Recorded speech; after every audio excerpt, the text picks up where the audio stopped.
कभी सोचा है कि जो हजारों साल पहले हुआ वो हमें आज कैसे पता है? मतलब ये कहानियां हम तक पहुंचती कैसे हैं?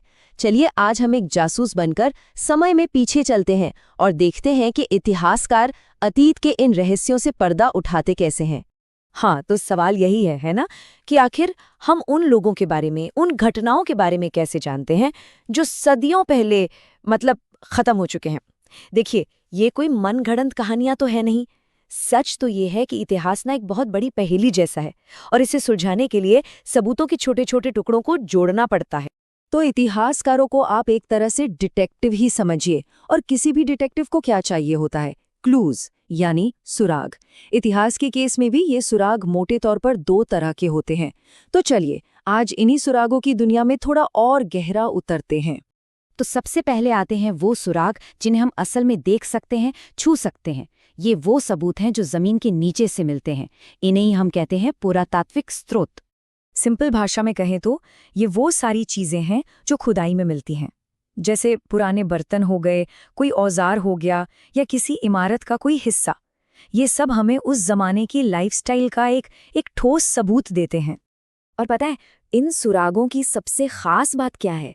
ये हमें सीधे सीधे अतीत से जोड़ते हैं, एक फिजिकल कनेक्शन बनाते हैं। मतलब ये वो चीजें हैं जिन्हें उस जमाने के लोगों ने सच में अपने हाथों से छुआ होगा, इस्तेमाल किया होगा। इन्हीं पुरातात्विक स्रोतों में एक बहुत ही इंपॉर्टेंट क्लू है अभिलेख।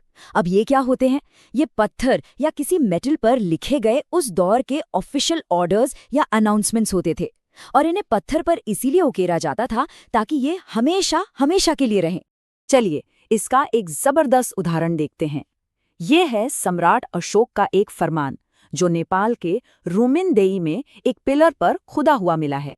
और इस पर जानते हैं क्या लिखा है? साफ साफ लिखा है, लुम्बिनी में उपज का 8वां भाग कर के रूप में लिया जाएगा। अब जरा सोचिए, सिर्फ इस एक लाइन से हमें मौर्य साम्राज्य की टैक्स पॉलिसी का पता चलता है, उनके एडमिनिस्ट्रेशन का तरीका पता चलता है। मतलब एक छोटी सी लाइन और कितनी सारी पक्की जानकारी। कमाल है ना? अच्छा, अब आते हैं हमारे अगले फिजिकल एविडेंस पर। ये साइज में तो छोटा है, लेकिन इसमें जानकारी का पूरा खजाना छिपा होता है। जी हाँ, मैं बात कर रही हूँ सिक्कों की। हर सिक्का अपने दौर का एक छोटा सा गवाह होता है। सोचिए जरा, एक मामूली सा दिखने वाला सिक्का हमें क्या क्या नहीं बता सकता। उस पर राजा का नाम मिल सकता है, ये पता चल जाता है कि ये किस दौर का है। सिक्के की जो डिजाइन है वो उस जमाने की कला के बारे में बताती है। और तो और, वो सिक्का सोने का है, चांदी का है या तांबे का, इससे उस साम्राज्य की इकोनॉमिक कंडीशन का भी अंदाजा लग जाता है। चलिए इसका भी एक उदाहरण देखते हैं। ये देखिए, ये गुप्त वंश के शासक कुमारगुप्त प्रथम का सिक्का है। इसमें क्या खास है? इसमें उन्हें घोड़े पर सवार दिखाया गया है। अभी सिर्फ एक तस्वीर नहीं है, ये अपने आप में एक हिस्टोरिकल डॉक्यूमेंट है। कैसे? ये एक छोटी सी इमेज हमें राजा की पहचान बता रही है, उसका समय बता रही है, और उस जमाने की कारीगरी कितनी शानदार थी ये भी बता रही है। और ये सब कुछ बस एक छोटे से सिक्के से। ठीक है, तो ये तो हो गए हमारे फिजिकल क्लूज। अब हमारे डिटेक्टिव की किट में जो दूसरी तरह के सबूत हैं उन पर आते हैं। ये हैं साहित्यिक स्रोत। मतलब वो सारी कहानियां, वो सारे रिकॉर्ड्स जो उस दौर में लिखे गए थे। मोटे तौर पर हम इन्हें 3 कैटेगरीज में बांट सकते हैं। एक, धार्मिक ग्रंथ। दूसरे, सेक्युलर लिटरेचर, मतलब कविताएं, कहानियां, नाटक, ये सब। और तीसरे, जो बहुत ही दिलचस्प हैं, वो है विदेशी यात्रियों के लिखे हुए अकाउंट्स। ये हमें उस दौर को एक बाहरी नज़र से देखने का मौका देते हैं।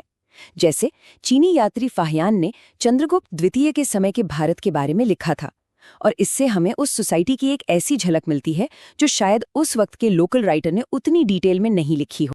इसको ऐसे समझिए, जहां फिजिकल एविडेंस हमें बताता है कि लोगों के पास क्या था, वहीं लिटरेरी सोर्स हमें ये समझने में मदद करते हैं कि वो क्या सोचते थे, उनकी मान्यताएं क्या थीं, दुनिया को देखने का उनका नजरिया कैसा था।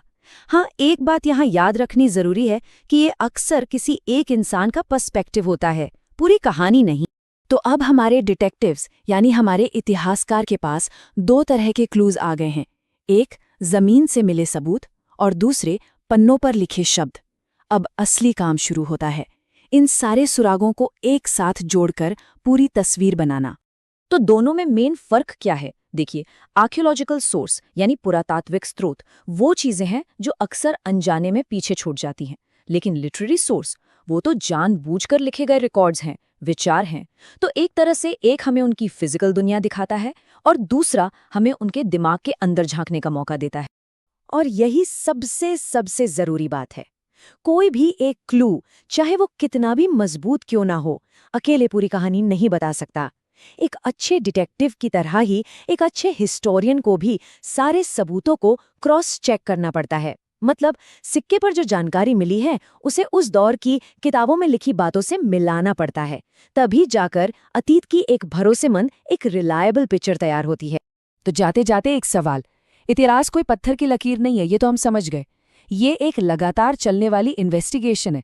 तो सोचिए, अगर कल कोई एक नया सुराग मिल जाए, तो क्या इतिहास को लेकर हमारी पूरी समझ बदल सकती है?